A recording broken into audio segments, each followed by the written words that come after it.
दोस्तों आज की इस वीडियो में इंशाअल्लाह तबारक व तआला मैं आपको एक ऐसा अमल देने वाला हूं और इस तरह के कुछ ऐसे सवाल आए हैं कि इस बारे में बताया जाए जो घर में किस्म किस्म की परेशानियां आती हैं, आखिर क्या वजह होती है। चलता हुआ कारोबार रुक जाता है, आखिर वजह क्या होती है। अच्छे रिश्ते नसीब नहीं होते, आखिर वजह क्या होती है। तो मेरे दोस्तों आपको आज इस वीडियो में एक बहुत प्यारा अमल मिलने वाला है। आप इस छोटे से अमल को कर लीजिए इंशाअल्लाह और अपनी तमाम परेशानी को हल तुरंत जान लीजिए। आखिर ये मुसीबत आपके ऊपर क्यों आ रही है, घर में बीमारियां ज़्यादा रहती हैं तो आखिर ऐसा क्यों हो रहा है। जो दवा असर नहीं करती है, आखिर इसकी वजह क्या है, इसका रीज़न क्या है, कारण क्या है। आप इतना परेशान हैं, दर बदर ठोकरें खाते हैं, तो ठोकरें ना खाइए, अपने घर बैठे बाआसानी इस अमल का तरीका समझ लीजिए, अपने घर बैठे कर लीजिए। घर का कोई भी फ़र्द, औरत हो मर्द हो, कोई भी इस अमल को कर सकता है इंशाअल्लाह ताला बाआसानी। आपको समझने की बस ज़रूरत है। उससे पहले मैं चाहता हूं कि अगर आप अमल को समझें उससे पहले इस प्यारे चैनल TS वर्ल्ड को दिल से सब्सक्राइब कर दें ताकि आपके पास एक से एक अच्छी वीडियो, अच्छी मालूमात की नोटिफिकेशन पहुँचती रहे। आइए अब जान लेते हैं इस अमल के बारे में। आपको किस तरीके से ये अमल करना है, किस तरीके से आपको पढ़ना है और किस तरीके से आपको पूरा फ़ायदा इस वीडियो से मिलने वाला है। मेरे दोस्तों कुरान पाक के आखिरी पारा में मौजूद ये सूरह मुबारक जिसको आप और हम सब चारों कुल शरीफ के नाम से जानते और पहचानते, अक्सर लोगों को याद होते हैं चारों कुल शरीफ। जैसे नंबर 1 सूरह काफिरून कुल या अय्युहल काफिरून, नंबर 2 सूरह इखलास कुल हुवल्लाहु अहद, नंबर 3 सूरह फलक यानी कुल अऊज़ु बिरब्बिल फलक, नंबर 4 सूरह नास यानी कुल अऊज़ु बिरब्बिन नास। ये अक्सर लोगों को याद होती है, कोई मुश्किल की बात नहीं है। अगर आप लोगों को याद ना भी हो कुछ लोगों को, तो इस वीडियो के ज़रिए सिर्फ सुनकर इस अमल को कर सकता है इंशाअल्लाह ताला। इजाज़त है, आपको तुरंत इसका रिजल्ट मिल जाएगा। कारण वजह क्या है समझ में आ जाएगी। आपको चारों कुल शरीफ एक एक मरतबा पढ़कर तेज़ आवाज़ के साथ अपने मकान के एक एक कोने पर फूंक मारना है। जैसे मान के चलिए आज रात में आपको ये अमल करना है, तो आप तन्हाई में रात के समय अपने मकान के चारों कोनों पर एक एक मरतबा चारों कुल शरीफ पढ़िए, एक कोने पर खड़े होकर के फूंक मार दीजिए और फिर दूसरे कोने पर जाइए, चारों कुल शरीफ पढ़िए, फूंक मार दीजिए। इसी तरीके से चारों कोनों पर करना है। फिर आखिर में आपको एक मरतबा और चारों कुल शरीफ पढ़ना है, मकान के बीच हिस्से पर खड़े होकर के थोड़े पानी पर दम करना है। वही पानी आपको चारों कोनों पर थोड़ा थोड़ा छिड़क देना है, छींटे मार देना है। थोड़ा सा पानी, 1 गिलास तकरीबन, 2 गिलास, थोड़ा कम ज़्यादा भी ले सकते हैं इंशाअल्लाह ताला। जो वजह होगी आप इस अमल को करने के बाद सो जाइए, रात में आपको सारी वजह आपके सामने आ जाएगी। मतलब ये अगर आपके दुश्मन ने आपके ख़िलाफ़ कुछ कराया है, इंशाअल्लाह उसका चेहरा आपको दिख जाएगा, या कोई और वजह है वो भी आपको सपने में दिख जाएगी, या इसके अलावा और भी कोई मामला है, बीमारियाँ क्यों ज़्यादा रहती हैं, जादू टोना आपके ख़िलाफ़ हो चुका है, बंदिश रहती है। ये तमाम तरह के मालूमात अगर आपको करनी हो, इस अमल को कर लीजिए इंशाअल्लाह। छोटे से अमल की ताकत और बरकत ये है कि आपको सारा सबूत आपके मद्दे नज़र निगाहों के सामने होगा। तो मेरे दोस्तों आपको चारों कुल शरीफ किस तरीके से पढ़ना है, किस तरीके से सुनना है, तो आइए दिल लगाकर उसकी तिलावत भी हम आपको सुना देते हैं। सल्लल्लाहु अला मुहम्मद सल्लल्लाहु अलैहि वसल्लम, सल्लतु व सलामुन अलैका या रसूलल्लाह सल्लल्लाहु अलैहि वसल्लम। औज़ु बिल्लाहि मिनश शैतानिर रजीम, बिस्मिल्लाहिर रहमानिर रहीम। कुल या अय्युहल काफिरून ला अअबुदु मा तअबुदून व ला अंतुम आबिदून मा अअबुदु वला अना आबिदुम मा अबदतुम वला अंतुम आबिदून मा अअबुदु लकुम दीनुकुम वलिय दीन। बिस्मिल्लाहिर रहमानिर रहीम। कुल हुवल्लाहु अहद अल्लाहुस समद लम यलिद वलम यूलद वलम यकुल लहू कुफुवन अहद। बिस्मिल्लाहिर रहमानिर रहीम। कुल अऊज़ु बिरब्बिल फलक मिन शर्रि मा खलक व मिन शर्रि गासिकिन इज़ा वक़ब व मिन शर्रि नफ़्फ़ाथाति फ़िल उक़द व मिन शर्रि हासिदिन इज़ा हसद। بسم الله الرحمن الرحيم قل أعوذ برب الناس ملك الناس إله الناس من شر الوسواس الخناس الذي يوسوس في صدور الناس من الجنة والناس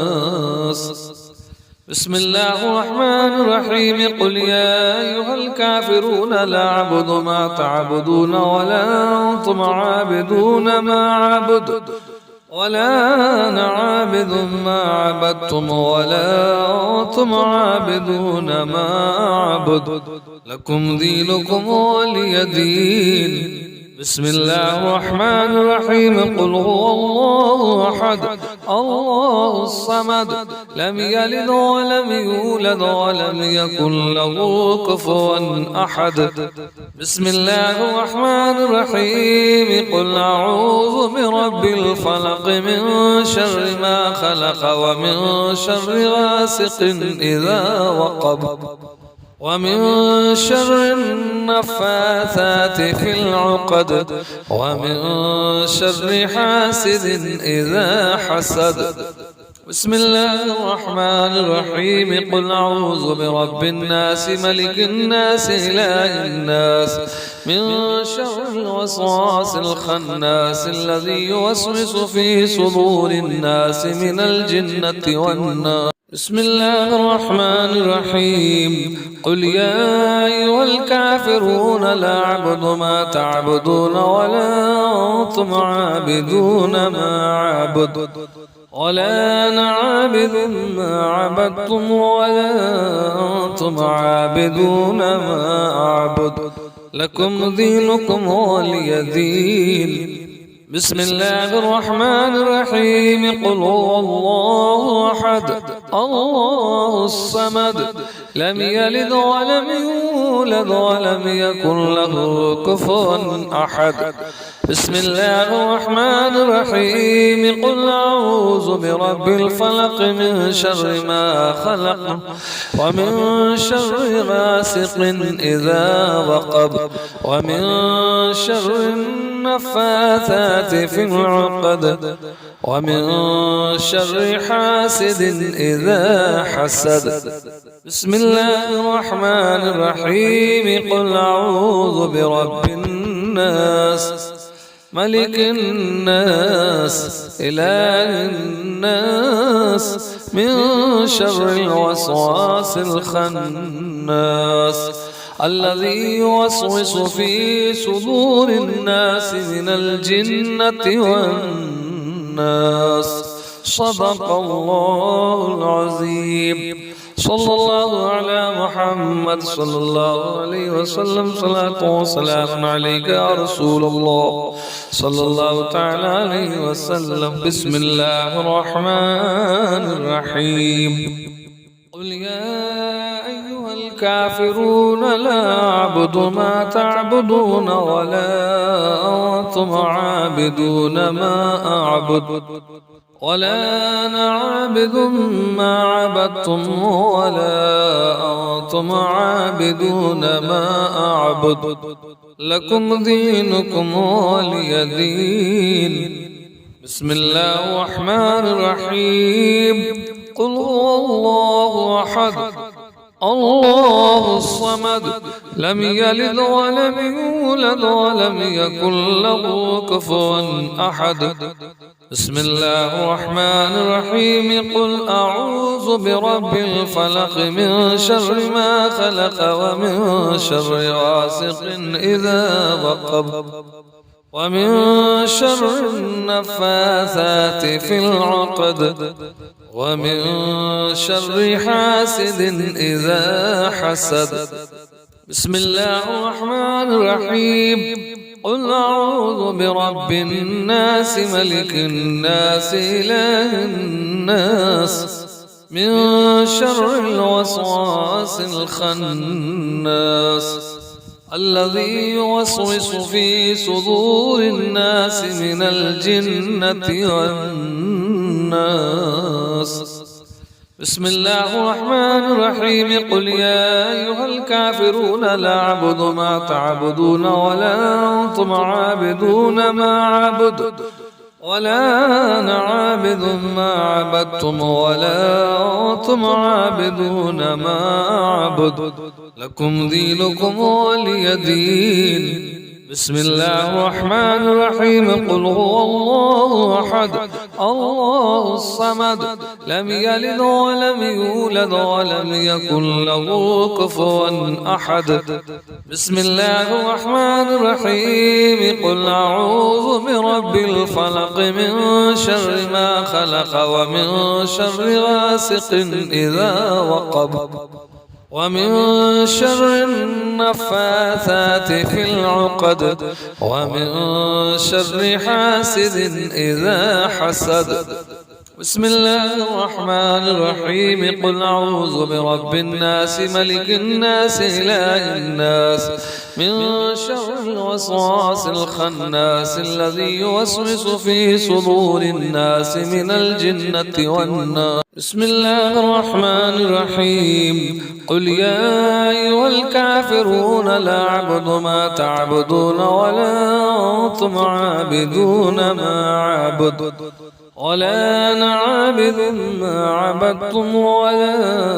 أنتم عابدون ما أعبد لكم دينكم ولي دين بسم الله الرحمن الرحيم قل هو الله أحد الله الصمد لم يلد ولم يولد ولم يكن له كفوا أحد بسم الله الرحمن الرحيم قل أعوذ برب الفلق من شر ما خلق ومن شر غاسق إذا وقب ومن شر النفاثات في العقد ومن شر حاسد إذا حسد بسم الله الرحمن الرحيم قل أعوذ برب الناس ملك الناس إله الناس من شر الوسواس الخناس الذي يوسوس في صدور الناس من الجنة والناس صدق الله العظيم صلى الله على محمد صلى الله عليه وسلم صلاة وسلام عليك يا رسول الله صلى الله تعالى عليه وسلم